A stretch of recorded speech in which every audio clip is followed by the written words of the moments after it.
Today we will show you how to use our free trading informations to improve your skills. First, of course, you need an account with your favorite broker.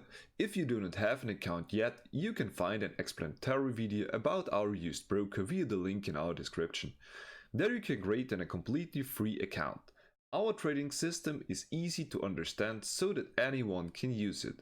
Now we would like to show you how easy you can find the possible entry for your trade.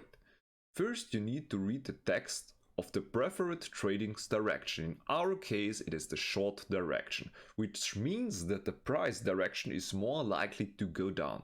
All generated long signals pointing to a rising price will be ignored.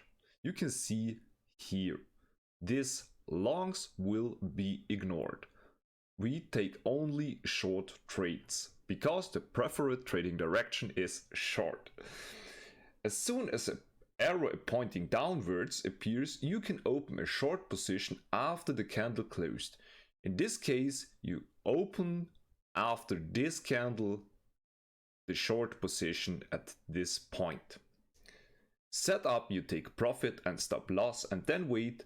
When an arrow pointing the other direction, then you can ignore them because the most important is the preferred trading direction. And it is as simple as that. If you want more information about trading, how to open a trade, how to place a stop loss or take profit, how risk management works and much more, then visit our channel.